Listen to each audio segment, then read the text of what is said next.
We have to stand strong. We have to believe that we come from strong roots.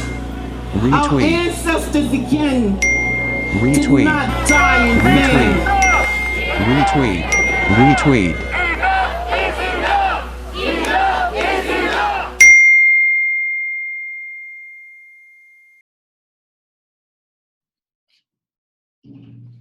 Okay, so hi everyone, and welcome to the first verbal discussion of Ukuzibuza.com's first verbal discussion.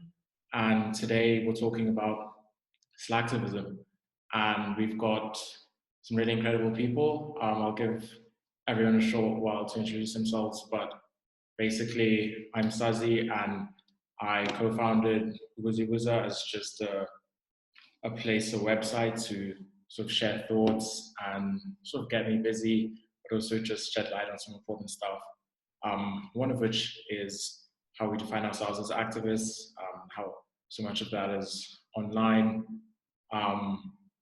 Robyn, if you want to just give a short word. Hey, I'm Robyn Galloway. I founded the Unfiltered Youth. We basically do Instagram lives in which we speak about different social issues, and yeah. Great. Tanya? Hi, I'm Tanyaradza Kaseke. I founded Ukuzibuza, and we basically just have an Instagram page that aims to educate people about Pan-Africanism and Black consciousness, but just other social issues that we think are important. Great. And Ammaarah? Hi, I'm Ammaarah. I haven't founded anything, but I'm glad to be here. Yeah. Okay, so I think we can get started. I think Slacktivism, like immediately when you think of that word, I think there's connotations of that already as sort of something that's like open to criticism or just cast in sort of a negative light. I think for the purpose of this discussion, we can sort of look at it as an umbrella term. The definition I've got here is Slacktivism, the practice of supporting a political or social cause by means such as social media or online petitions, usually characterized as involving very little effort or commitment. And that's a whole range of stuff. And I think over the past few months, most clearly with Black Lives Matter, but with the whole array of issues, we've seen a lot of conversations taken through Slacktivism. And so the focal point of the discussion then is, does Slacktivism actually achieve anything? And sort of how useful is Slacktivism, and do we define it as something that is valuable in sort of progressive movements, or something that is doing more harm than good? And immediately as I say that, I know that there's not one answer, and that's sort of the purpose of this discussion. But I think we can sort of unpack it by throwing out a couple of questions. And yeah, so I think one that I'd like to start with, and I think maybe Robyn can start with this one. Do you think that Slacktivism and virtue signaling go together? So I think virtue signaling and sort of performative activism is what Slacktivism as a whole is cast as a lot. It's sort of like older people looking down at like the youth and saying that they're not actually doing activism like how we've seen it in history, but rather they're just taking their own like a cautious and sort of like relaxed sort of sense to it, and very much like send the message out that I'm a good person. So when you think of Slacktivism, is that the sort of view that you have? Well, I think that, honestly speaking, I think that from my personal perspective, I do think that just right off the bat, I do think that Slacktivism does have a lot of benefits in terms of educating people. Like if people are posting different things that educate others around social issues, I do think that it has certain benefits. But I do think that in terms of the way that it's carried out and the change that it makes, I definitely think that there are not many benefits that come from it. So I think that 110% virtue signaling and Slacktivism do go together, because they sort of come from the same place of like trying to like show this moral goodness, when in actual fact, like you may be uneducated around something and you may not actually share the same views around something, but in posting it, you're trying to seem like a good person, when in actual fact, that may not be the case. Yeah, I think that's completely true. Joseph has just joined us. Joseph, I don't know if you want to say something just quickly, like say who you are. I'm Joseph Goldblatt. I don't know particular qualifications I have, but I've been very interested in watching how the Slacktivism has sort of started, but also how it's changed over the last few months and how it's been interrogated, but also in the areas where it hasn't been interrogated.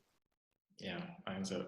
And then maybe this is a question that maybe Tanya, you could answer, but I think Slacktivism in the general sense is a way in which people nowadays are trying to show that they are allies. And I think that goes from something like Black Lives Matter, for like people, not people of color, who are looking to show that they stand with people, but I think a wider race is sort of looking at issues in like Palestine or Yemen and just showing that you are an ally and that you're standing with people. Do you think, well, as a follow-on from that, do you think that Slacktivism is like engagement in Slacktivism is indicative of someone who is an ally? And do you think we can sort of take like Slacktivist activities like an Instagram story or an online petition as someone showing that they are indeed an ally, or do you think there's a drawback to that assumption?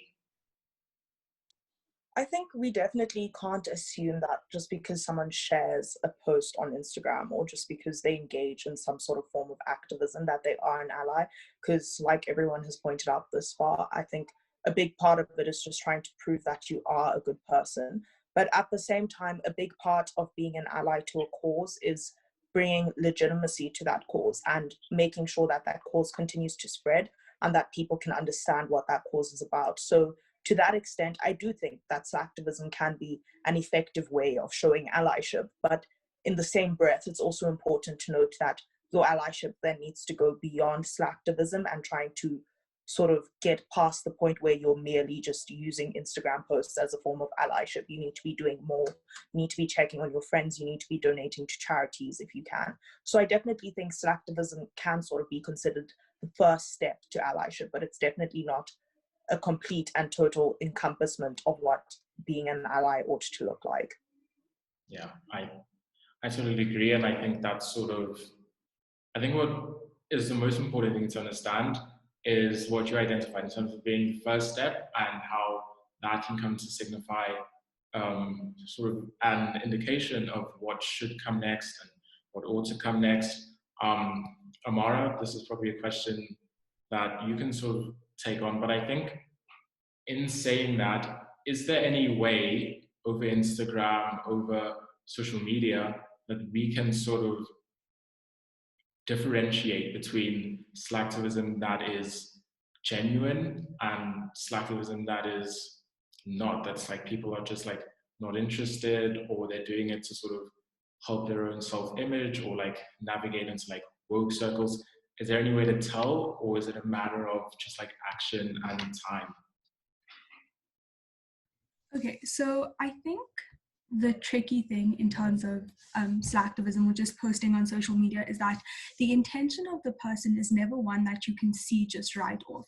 And so I think the only way to evaluate whether a person is being genuine or intentional about the way that they're posting is the way in which it portrays in their actions. So for example, if somebody is posting about like the Black Lives Matter movement, but in the same breath is like liking photos of a racist celebrity, you can then tell that this activism is slacking. It's Slacktivism. They're not doing it because they genuinely care about the cause or because they have an understanding of the cause, but rather just because they're virtual signaling, or just because they want people to see that they're a good human being. I think it's a bit difficult during COVID-19 times because we're not interacting with people as much, and so you don't get to see the change within people, or you don't get to see the way in which people are interacting differently within their circles. That's why I think that the only way to genuinely see if somebody is being true to what they're posting or understanding what they're posting, because I think a large part of Slacktivism is people not really understanding what they're putting out there, is to see it in the way that they interact with other people. So I definitely think this pandemic needs to be a part of this chat in terms of how do we identify whether somebody is being genuine or not. But yeah, I think I genuinely believe that the only way to determine whether somebody is being genuine or not is to see their actions and the way in which they interact with people. Yeah.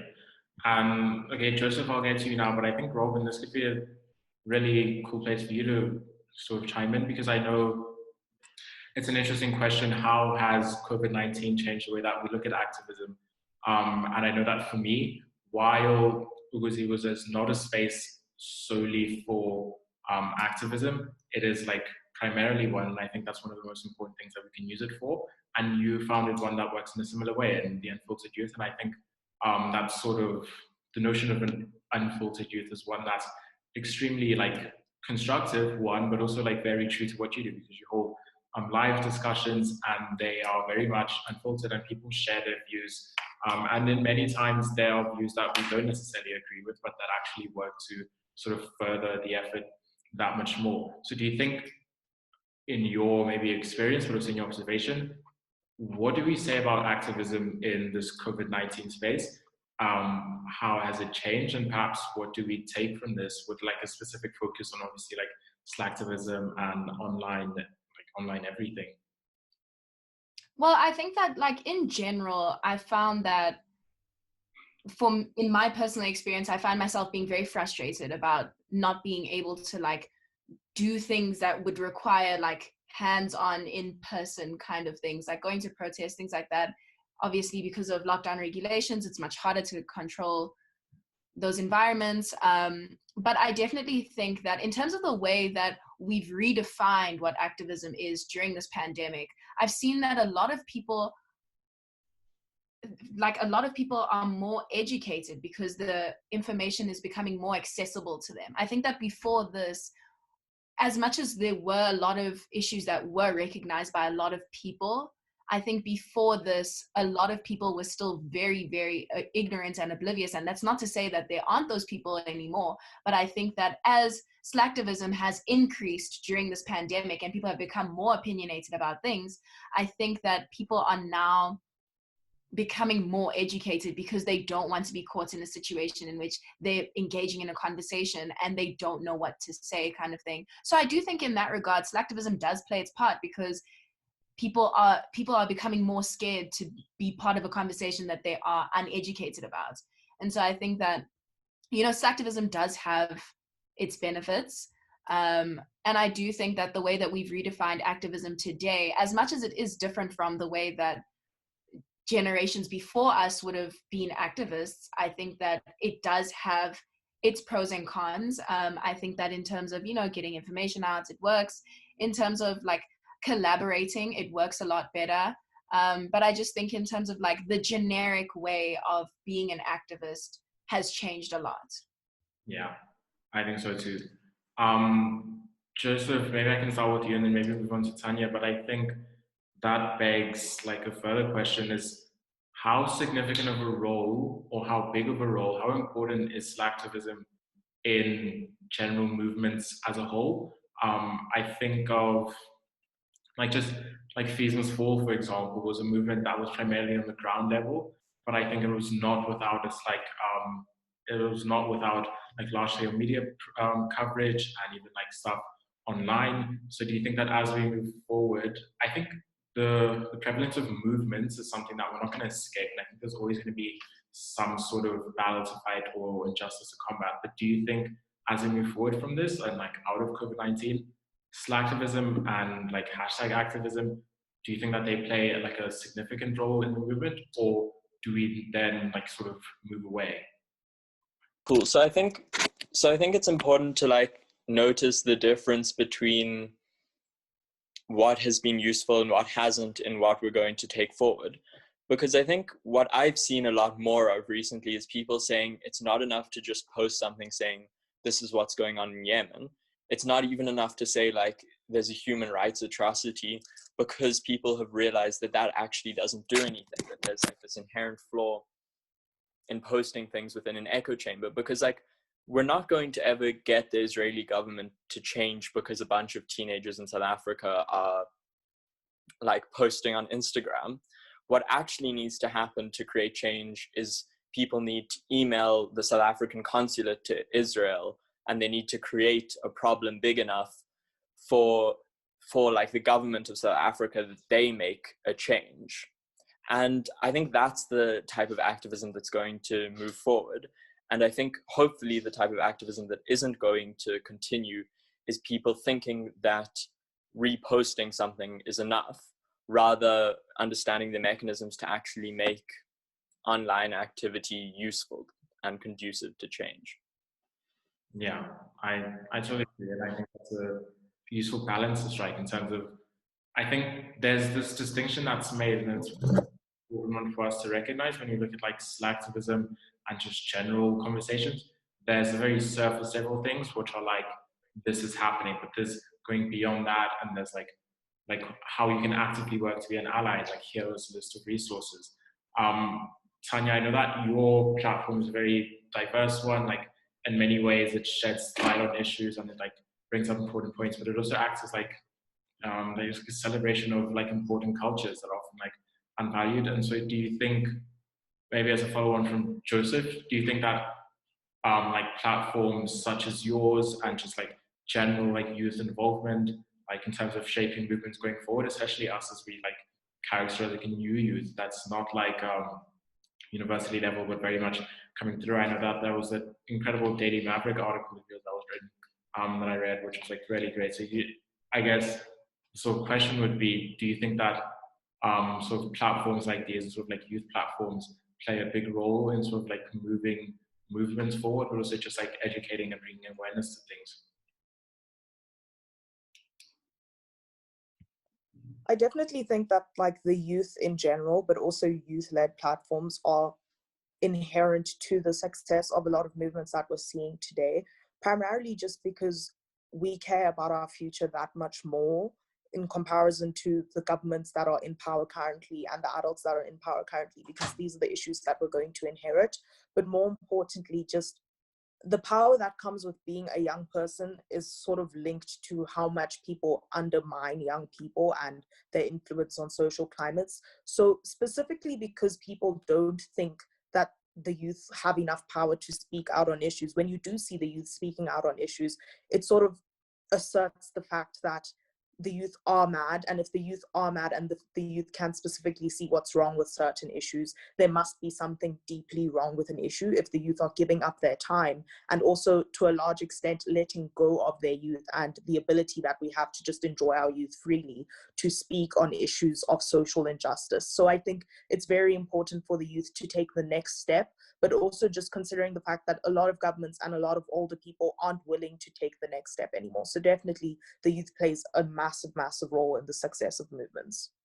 Yeah, and I think that role is one that's happening right now, but that happens like consciously and like in everyday efforts. And I think the more that we sort of influence that, I think it definitely leads to an influence on a greater scale. But I do say that with, however, like with the sort of reservation, because one thing that Slacktivism, perhaps like a drawback of it, is that it can have the effect of sort of creating echo chambers and having people speak amongst each other and share views that are like one and the same. And I guess the question is then, do we avoid echo chambers or do we recognize the value? And then maybe Ammaarah, you can tackle this question. But in terms of Slacktivism and echo chambers, do we sort of, how do we navigate that, making sure that we're not just insulating echo chambers, but also like positively affecting change in using social media, using activism in general, to sort of go beyond like the spaces that are confined to our views?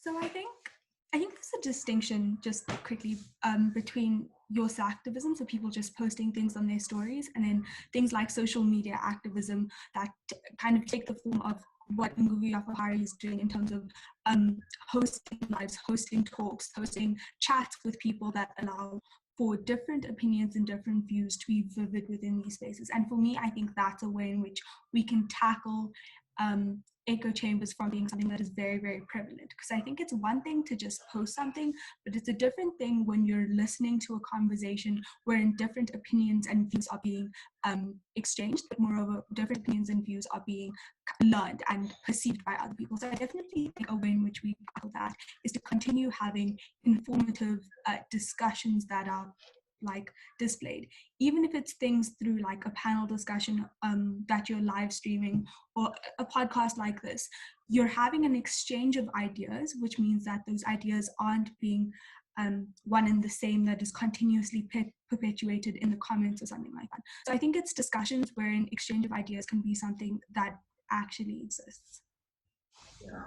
I think that distinction is an important one.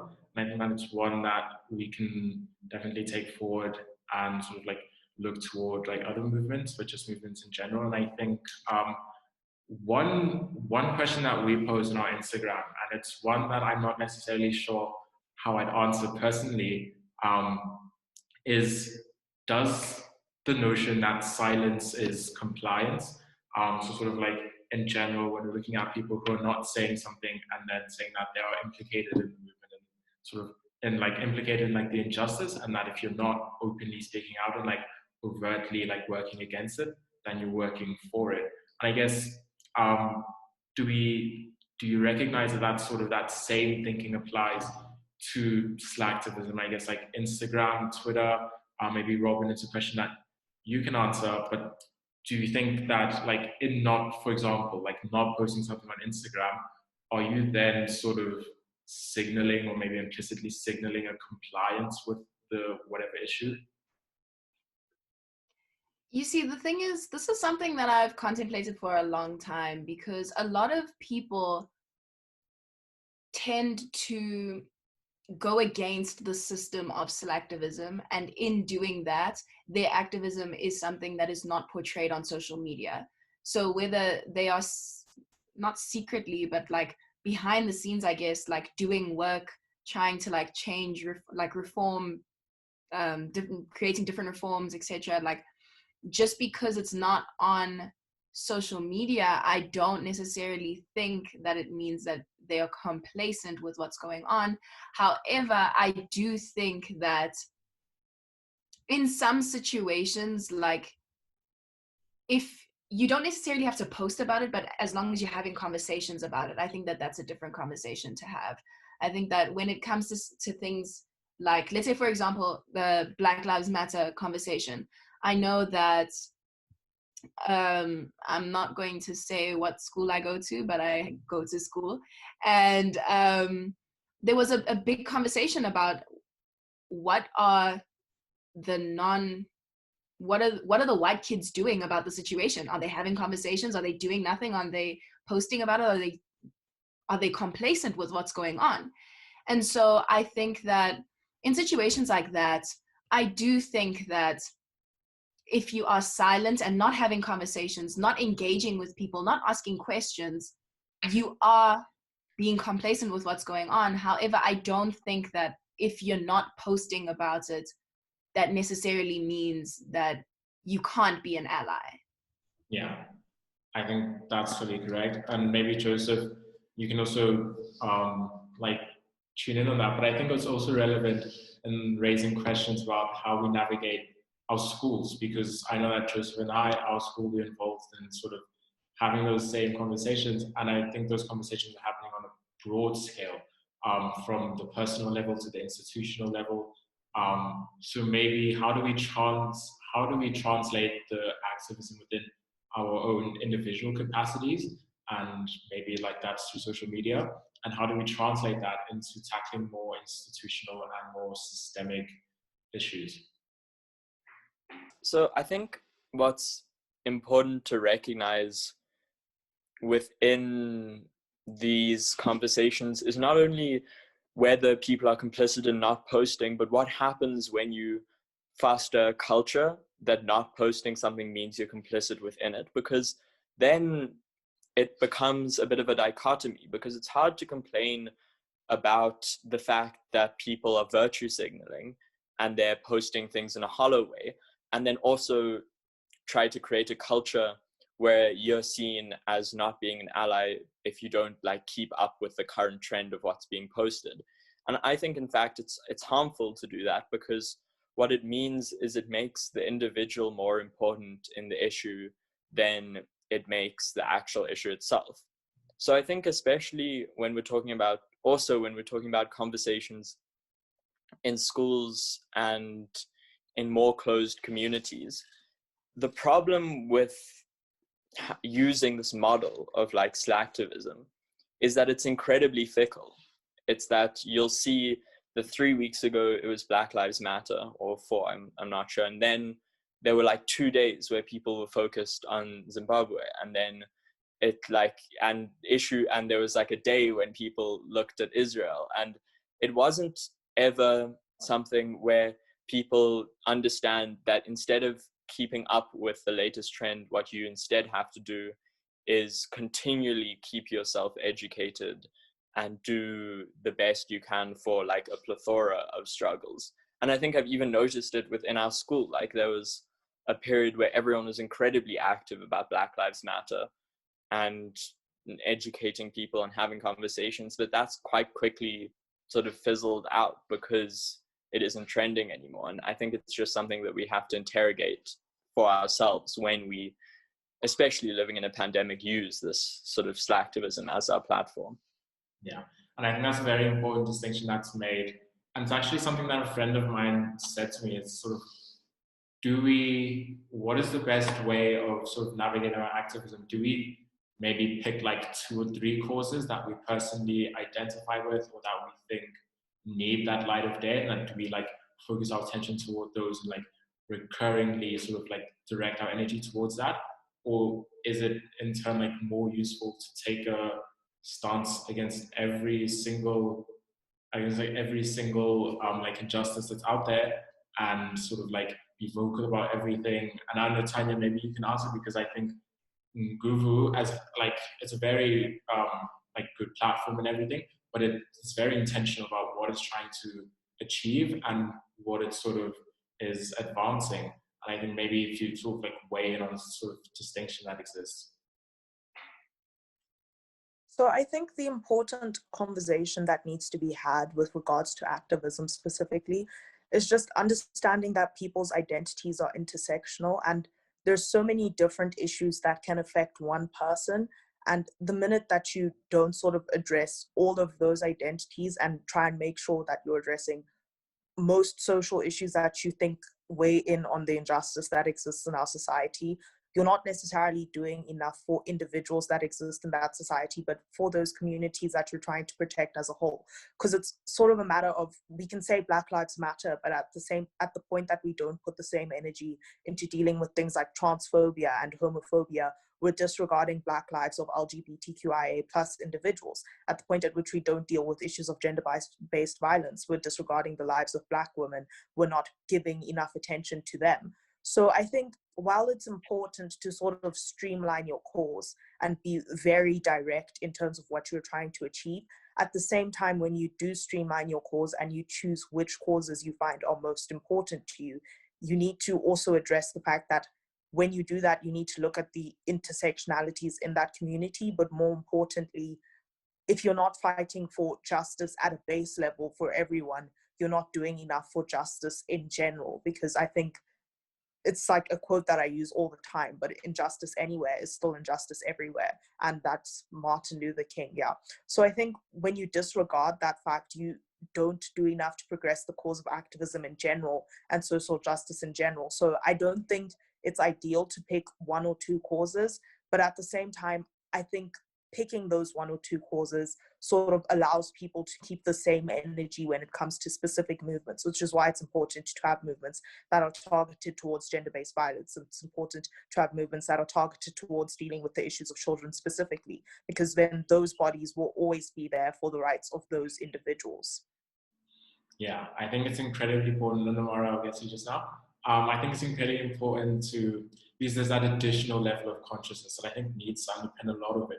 Because there's the consciousness of like knowing that this is an issue and knowing that like Black lives like currently like don't matter in America on like a very systemic level. Then there's the additional consciousness of knowing that intersectionality is a big part in that. Like a woman is bound to be more like severely affected by systems of injustice, and so like more true of like perhaps a trans woman. And I think like a while ago there was this interesting discussion, Joe was involved in it, about do we like sort of attribute an oppression score to people and use that as the basis of our society? I think that's a completely different discussion to have. Maybe we have another prompt on that.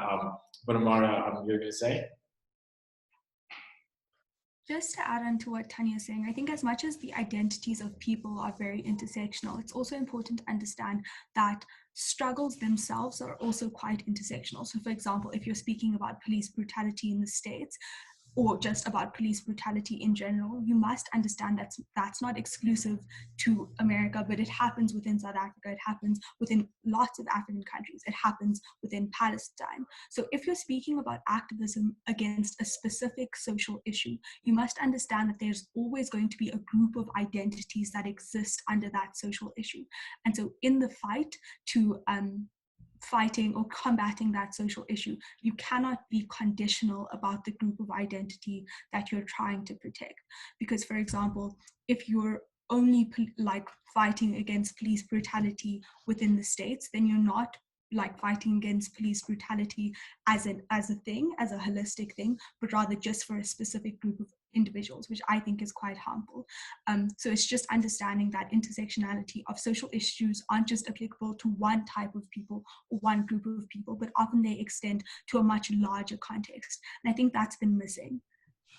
Yeah, I think that's very incredibly important. I think the intersectionality, I think it underpins everything. I'm aware that we're sort of short on time, and I think we can sort of, it's been a very like informative discussion. I think we can sort of like round off with some takeaways. Robyn, I thought you had your hand up and you can sort of weigh in on anything, but I think maybe what we can sort of end off with is how do we achieve a balance between like the sort of drawbacks and the advantages of slacktivism, and then maybe what our ideal form of slacktivism right now looks like. But Robyn, go ahead.